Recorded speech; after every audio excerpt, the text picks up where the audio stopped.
भाभी जी आप क्या कर रही हो? अरे देवर जी, अकेले अकेले क्या कर रहे हो वॉशरूम में? मुझे तो नहीं बुलाया आपने। क्या मतलब? क्या हुआ भाभी जी? भाभी जी क्या कर रही है? अरे देवर जी, थोड़ा सब्र तो करो और आप किसी की टेंशन मत लो, कोई नहीं आया अंदर। भाभी जी क्या कर रही हो? प्लीज छोड़िए। क्या हुआ प्रिंस? कुछ नहीं, वो कुछ बात कर रहा था भाभी से अंदर। तुम इतने परेशान क्यों लग रहे हो मुझे? आप बैठते बात करते हैं ना। अरे भाभी आपको क्या हो गया? आप भी इतने थके थके से लग रहे हो। अंकिता वो कुछ नहीं। हाँ अंकिता। देवर जी आप मुझे छोड़ के क्यों आ गए? अरे भाभी जी क्या कर रही हो? मेरी बीवी बैठी है और आपके पति भी। तो क्या हुआ? उसे कौन सा कुछ पता चल रहा है? वो तो अपना काम कर रही है। लेकिन भाभी जी मैं इंटरेस्टेड नहीं हूँ इस समय, प्लीज हाथ हटाइए अपना। आपके पति सामने बैठे क्या बकवास करे जा रही है और मेरे वॉशरूम में घुस के आई थी आप।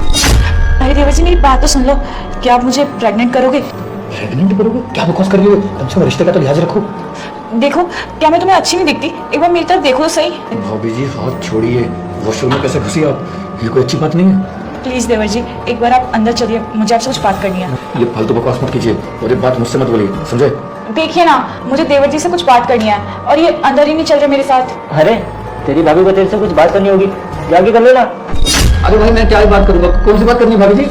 अरे कुछ नहीं, वो बस राशन के बारे में पूछना था, क्या लाना है, कितना लाना है। ठीक है चलो। अरे भैया मुझे आपसे कुछ बात करनी है। हाँ बताओ ना, क्या बात करनी है? है ना कि मैं प्रेग्नेंट हूँ, अब हमारे घर में खुशी आने वाली है। ये तो बड़ी खुशखबरी की बात है। पर भैया आपने बच्चा प्लान नहीं किया? मतलब आप दोनों की तो शादी भी हमसे कितनी पहले हो गई थी। अरे नहीं, अभी हमने इस बारे में कुछ सोचा नहीं है, कर लेंगे आराम से। पर क्यों ऐसा? आप में और भाभी में प्यार नहीं है क्या? अरे नहीं नहीं, ऐसी कोई बात नहीं है। अब वो क्या है ना, शादी को भी काफी टाइम हो गया है, प्यार तो है थोड़ा बहुत, लेकिन अभी बच्चे के बारे में कुछ सोचा नहीं है। हाँ भाभी जी बोलिए, क्या बात है? अरे बैठिए ना, वो मैं कह रही थी बेटा मैं संकट मोचन हनुमान हूँ, मैं तेरे सभी संकट दूर कर दूंगा। तू इस वीडियो को लाइक करके चैनल को सब्सक्राइब कर ले और कमेंट में जय श्री राम लिख। कि आप मुझे प्रेग्नेंट करेंगे। अरे भाभी जी आप पागल हो गए, कैसी बातें कर रही हो? थोड़ी सी शर्म कीजिए, मेरे बड़े भाई की बीवी हो आप। अभी मम्मी भी यहाँ पे नहीं है, वो गाँव गई है। वो आएंगी तो क्या सोचेंगे आपके बारे में? आप कैसी हो? मुझे पता है सासू माँ गाँव गई है और घर में सिर्फ तुम्हारी बीवी है और मेरा पति, और उन दोनों को हम पे शक भी नहीं है, तो तुम मेरी थोड़ी सी मदद कर दो ना। भाभी जी मैं ये सब नहीं कर सकता, और मेरी 1 साल हो गया मेरी शादी को भी, और मेरी बीवी के साथ मैं बहुत खुश हूँ। प्लीज ये सब मत कीजिए। मैं चाहता था मैं बता भी सकता था भाई को, लेकिन मैंने इसलिए नहीं बताया कि आपकी इज्जत ना चली जाए उनके सामने।